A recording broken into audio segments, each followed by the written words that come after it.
De la future patinoire. Mais pour commencer, nous sommes à Wimereux pour des travaux toujours, cette fois-ci de voirie. Dans quelques semaines, vous verrez, vous pourrez circuler ici sur des coquilles Saint-Jacques. Bien souvent, les coquilles des Saint-Jacques sont destinées à l'enfouissement. Le BTP et plus particulièrement la voirie vont leur offrir une seconde vie. C'est une école d'ingénieurs de Normandie, le SITC, qui en a eu l'idée. En la concassant, elle peut intégrer des produits préfabriqués à base de béton. C'est un matériau qui est intéressant notamment par rapport effectivement donc à la résistance du pavé, puisque quand on fait un pavé, il y a une certaine résistance à avoir pour le trafic, c'est-à-dire à la circulation des véhicules. Et donc par exemple si on prend l'exemple de la coquille de moule, quand vous avez une coquille Saint-Jacques dans votre assiette ou une coquille de moule, vous voyez bien que la coquille de moule est beaucoup plus friable que la coquille Saint-Jacques. Une coquille de nos côtes, un brevet normand, un fabricant picard et un client wimereusien.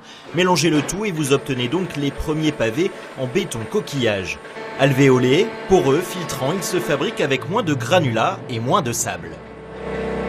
Nous, ça nous fait une économie de matière et en plus le béton tel qu'il a été conçu a cette particularité d'être drainant.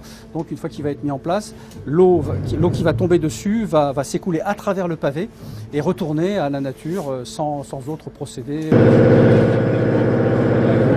Au début j'étais un peu inquiet, ils étaient partis sur du noir, bon c'est vrai que c'est à la mode mais... Ouais, c'est vrai que ce n'est pas la mode voulue non plus à Wimereux pour le réaménagement de l'avenue Foch et de sa place. À l'aide notamment de ces pavés qui couvriront dans un premier temps 1600 mètres carrés, la commune cherche à renforcer une identité esthétique forte.